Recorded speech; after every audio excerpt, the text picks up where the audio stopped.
Everybody good? All right, good afternoon. Today, I'm honored to be with you to sign legislation aimed at boosting our Kentucky workforce and supporting our workers.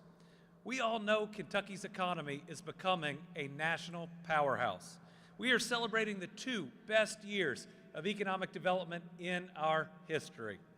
During my administration, we've announced more than 830 private sector new location and expansions totaling $24.7 billion. And the best part, we've created 43,700 new Kentucky jobs. These are 43,700 good-paying jobs that bring dignity to an individual, security for a family, and opportunity for the next generation, for those kids that family is raising. We just took second nationally for economic development per capita and first in our region in Site Selection Magazine's 2022 Governor's Cup. For the first time in my lifetime, some of the biggest, most advanced companies on planet Earth are picking us, are picking Kentucky for the biggest projects in their history. Our amazing job growth is why last year we posted the lowest annual unemployment rate in the history of the Commonwealth of Kentucky, and how last year we set the lowest monthly unemployment rate 4 separate times.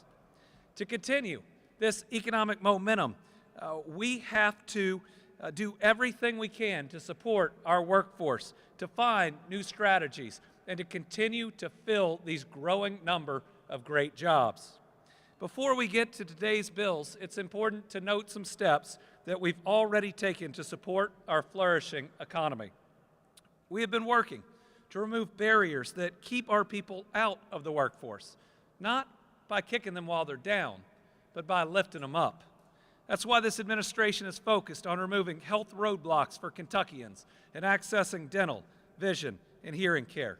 It's pretty simple. If we expect somebody to go work a job, they got to be able to see well enough to drive to the job and do the job. So let's get them a pair of glasses. Another major barrier is access to child care. To make child care more accessible to more Kentuckians, I've asked the General Assembly to fund universal pre-K. It's been proven to be the fastest way to get people back into the workforce, to save parents, especially in that year, between $12,000 and $13,000, and it's the best way to ensure that every Kentuckian is kindergarten ready, looking at that next workforce. We are in a race for talented workers, and that request is not a partisan issue. Governors from both sides of the aisle, Republicans and Democrats, are taking action. In fact, the Republican governors right across state lines are supporting universal pre-K right now, and if we don't do it, we will be at a competitive disadvantage. Speaking of the right thing to do, we are called to forgive, to provide second chances. So this past November, teaming up with the Kentucky Chamber of Commerce, we announced new programs aimed at transitioning people from incarceration to employment. Folks, that is a win-win. It fills job openings for willing employers, while at the same time, that job is the #1 thing that prevents somebody from reoffending. It makes our communities safer. Second chances are also needed for Kentuckians suffering from addiction. From launching a program to help employers guide their workers to addiction services when in need, to establishing recovery-ready communities, the General Assembly and the Executive Branch working together are creating pathways to help more people dealing with addiction get back into society, get their lives back on track, get back with their families, and hold that important job that helps them do that. We're also supporting our vital healthcare workforce, our healthcare heroes, those who stood on the front lines of the pandemic and multiple devastating weather events. So we joined together with industry partners to address issues like our nursing shortage head on. We created pathways to move qualified nurses through the pipeline faster. I also signed legislation that helps colleges and universities expand their nursing programs. We've done a lot of good work, but there's still a lot more to do. And if we want to be the #1 economy in this country, we have to continue to innovate, continue to look at that next step in workforce and in job creation. We're doing that today by signing 5 bills aimed at building on our progress. How we'll do this is I'll make some comments, invite the bill sponsors up, and then we will do a bill signing for each with everyone here to support it right over here. So first, I'm going to sign Senate Bill 57, which helps our military families. This legislation was sponsored by Senator Amanda Mays Bledsoe, and it's priority legislation for the Department of Defense as part of their military spouse occupational licensing initiative. The bill allows military spouses who are licensed cosmetologists in another state to work right away here in Kentucky. The bill assists service members and their spouses when they move because for far too long we were only focused on that military member who's important. But those families sacrifice too, and we ought to be making life easier for them as well. This bill builds on legislation I signed last year that made it easier for military spouses to obtain other occupational licenses. And it complements the work we are doing to make Kentucky the most military-friendly state in the country. I know we are all proud to be one of the first states to connect more active duty military families with quality child care through our Military Child Care in Your Neighborhood. This program helps pay for child care for eligible military families when they can't find care on their own base or installation. We are so thankful for our military members. You all work tirelessly. It is your courage that continues to make the United States the freest country in the world, and the least we can do for your sacrifice is make life a little bit easier when you move here to the Commonwealth of Kentucky. I also want to recognize Kentucky National Guard Adjutant General General Lamberton, retired Brigadier General Stephen P. Bullard, who are here with us today. Thank you to our members of the National Guard, the best National Guard in the entire country.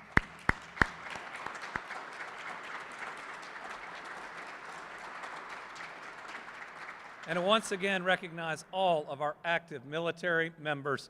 We want Kentucky to be a home while you're here, and we want you to love it so much you stay after you retire. Senator Bledsoe, would you join me to say a few words, and then we will sign Senate Bill 75. Senator Bledsoe. Congratulations. You're very welcome. Thank you, Governor. I worked at the Council of State Governments a number of years ago and saw firsthand how important their job is in convening states to help people and help us work better. And it's just a privilege for me to be a small part of this legislation. And it really is about helping military families, reducing barriers to employment, helping their families substantially grow and be economically viable. And it's such a blessing to help them do this. And I'm most appreciative of the support that I've had from my constituent, Julie Campbell, and others to make this possible. And I'm so thankful for your support. Yes. Is this your first bill? It is. All right. Yeah. And this is Senator Bledsoe's first bill that will be signed into law. Okay.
Next is House Bill 200, which was sponsored by Representative Ken Fleming. I mentioned earlier the work we're doing to address the nursing shortage, and this bill supports these efforts by creating an innovative public-private partnership program to support scholarships and improve and grow high-need health care programs. The bill creates the Healthcare Workforce Investment Fund. The fund enables the Council on Post-Secondary Education, healthcare programs, and healthcare providers and facilities to match public and private dollars for the purpose of awarding scholarships to eligible students and healthcare incentives to eligible healthcare programs. This will not only get us more healthcare workers we desperately need, but they'll come in with less debt, which is something that we would all like to see. We're pleased to have Dr. Aaron Thompson here with us today, representatives from CHI and U of L Healthcare, and I know others are here today to participate in the signing. Representative Fleming, would you like to say a few words? Congratulations. Thank you, appreciate it. Thank you all very much. You know, the General Assembly has delivered over 127 bills and resolutions, but when two political parties agree on a policy, it's time to celebrate. And so thank you, Governor, for your support in signing of House Bill 22. I know you've been an advocate for some time, and so thank you very much in doing this. Healthcare Workforce Investment Fund is a creative and innovative approach to address our healthcare workforce shortage. This broad-reaching initiative helps nurses, nurses' aides, mental health counselors, dental hygienists, EMTs, paramedics, just to name a few. What we have accomplished is that we've kick-started healthcare career paths for Kentuckians while putting a jetpack on education and training to fill the healthcare workforce pipeline. This public and private partnership will incentivize health providers and healthcare programs by emphasizing funds for scholarships and building up faculty. We also highlighted the needs to address the underserved areas in terms of geographical regions and professions, as well as including strong reporting requirements for a good return on the investment. In fact, this is so unique, it's my understanding that Congress will be introducing a bill modeled after this bill. Thank you goes to Representative Mosier and Hart and Senator Meredith for jumping in on board early in the process and their guidance and insight given their professional backgrounds.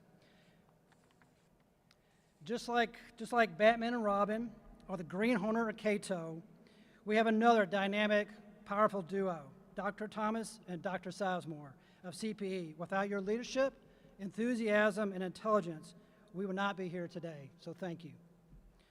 When my brother and I talked about healthcare workforce last fall, we hoped it would generate conversations just to get things set up for 2024. And as we worked it out throughout the months, things brilliantly came together. The process of how we went through this is similar to how the Olympic torch lights the Olympic flame. Each group took on the torch, carried it, and passed it on to the next group. These groups I want to mention, and if I don't include you, forgive me, but I want to say a sincere thank you to the Louisville Healthcare CEO Council, the Kentucky Nurses Association, the KHA, the Hospital Association, the Association of Antithesis, Kentucky Psychological Association, the Association for Healthcare Facilities, the Kentucky Center for Assisted Living, K-Beans, Kentucky Chamber, and GLI, and many more. I truly am excited about this significant and game-changing bill to meet the needs of Kentuckians' needs. Thank you for all you have done in making this a reality. And Governor, if you don't mind, if I could just get those people who join us to come us and join us for signing as well, I appreciate that. All right. Thank you, Governor. You're welcome.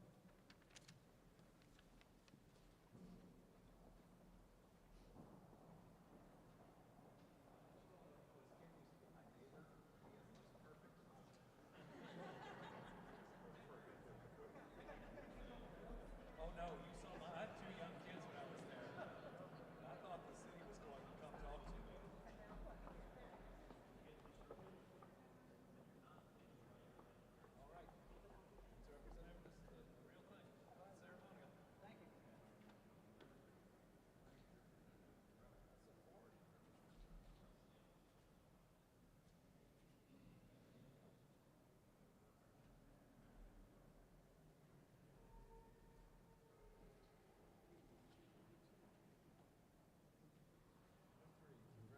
Thank you.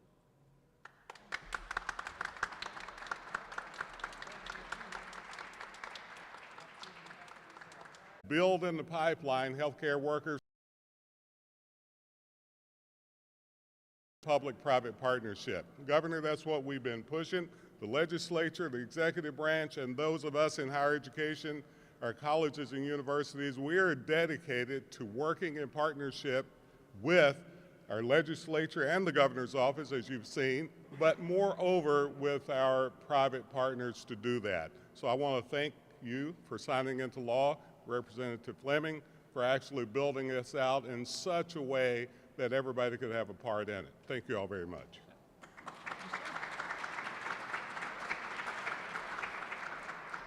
Next, we have House Bill 320, sponsored by Representative Chris Freeland, that will make it easier for Kentucky to attract more drivers in our trucking industry. It allows applicants who have a non-residence operator's license and a commercial driver's instruction permit to take the CDL skills test within the state of Kentucky. This is a change that is really needed right now. We need more CDL drivers that are out there. When you are a logistics center for the United States, when you are a manufacturing leader for the United States, your products have to be able to reach their destination, and this bill is going to help us have more of those CDL drivers here in Kentucky. Representative Freeland, if you'd like to join us and say a few words. Desperately needed. Thank you. Thank you. Very welcome.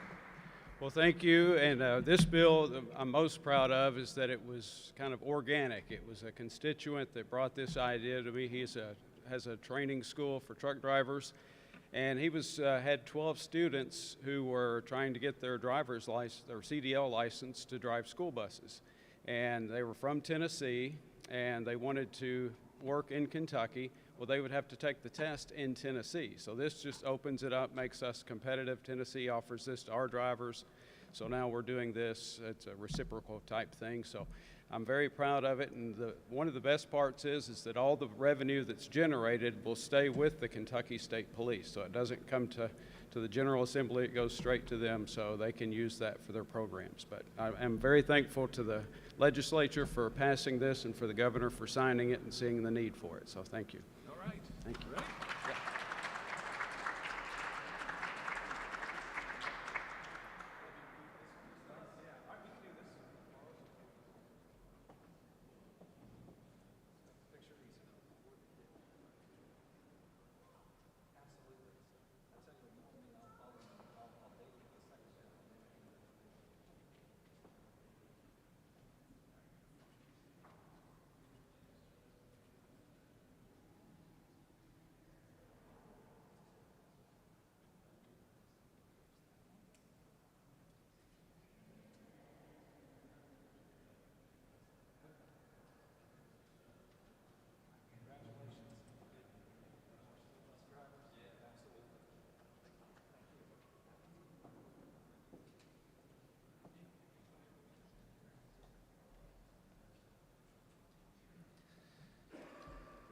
Next is Senate Bill 54, sponsored by Senator Jared Carpenter.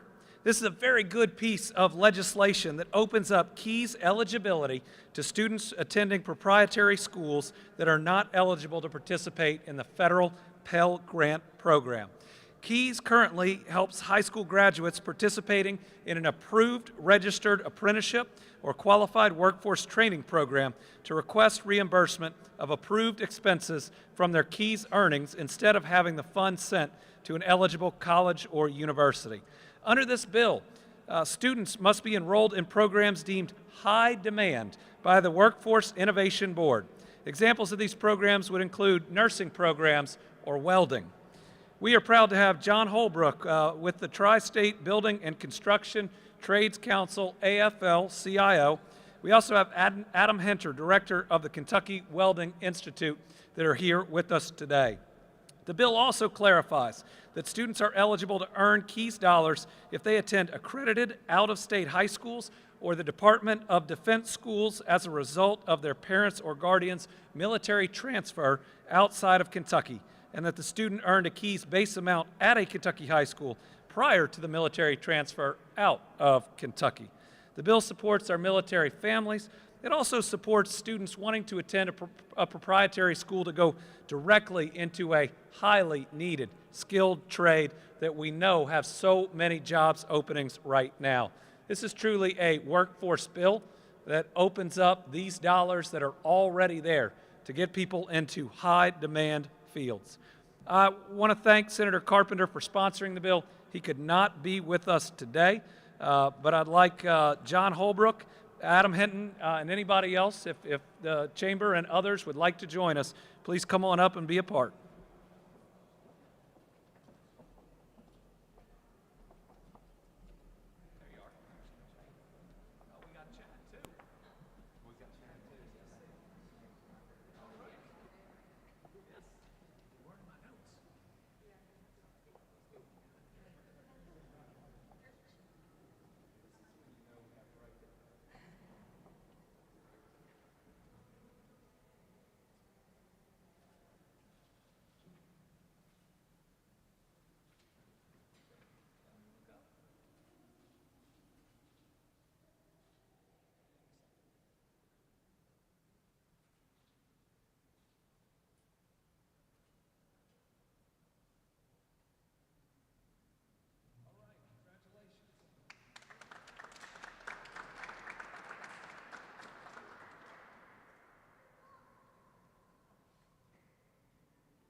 Right.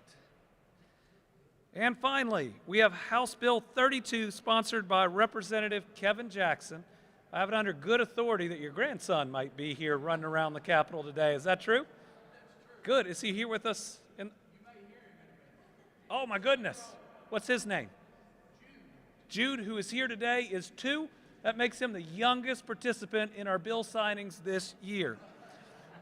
Lieutenant Governor Jacqueline Coleman and I have always been an education-first administration. We know that to truly meet the needs of our future workforce, we must have enough teachers in our classrooms and classified employees in our schools carrying out critical functions, like making sure the children have healthy food and can get to school safely on our school bus.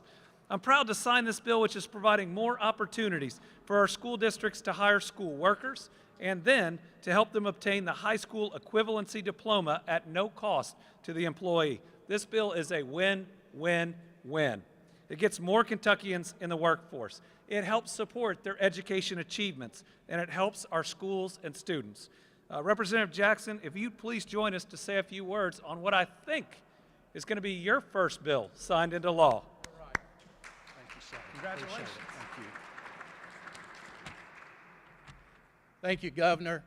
It's an honor to be here with you all for signing of House Bill 32.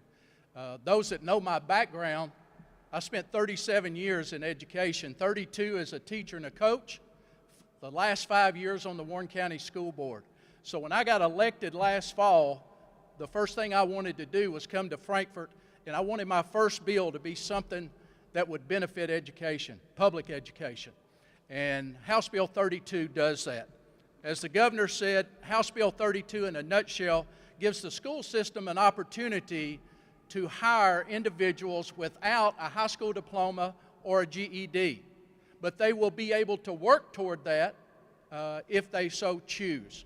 I just called back to Warren County about 2 months ago when I started running this bill, and I asked our HR director, how many classified positions do we have open at this time? He said 100. We have 100 jobs open: cooks, custodians, bus drivers, aides, classroom aides. That's just in one school system. Out of 171, we had 100 open classified jobs. So we've got to do something to help our school systems fill these jobs across the state of Kentucky. So I'm tickled that we have an opportunity to do that. As the governor said, I think it's a win-win situation. Number one, it doesn't cost the state any money, okay? And number two, it gives individuals that would like to get a job to provide insurance for their families an opportunity to do that. Maybe they dropped out of school 25 or 30 years ago that they had to work. Now they can get a job and provide insurance. And number three, it gives those school systems an opportunity to bring individuals in that they can use in those classified positions that we just talked about. So I want to thank my colleagues in the House and the Senate for getting the ball down the field, and I want to thank the governor for getting the ball across the goal line and signing House Bill 32 today. Thank you, Governor. Come on. Oh, no, we're not going to do it without him. Oh, your family's got to be a Thank part of you. this. Thank you. This is perfect. Hey. Hold this while I'm doing it? There you go. All right.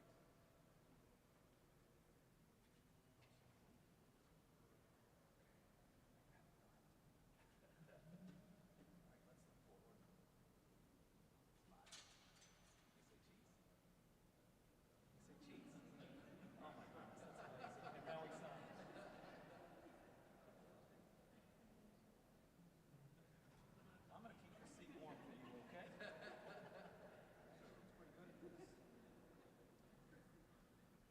All right, congratulations.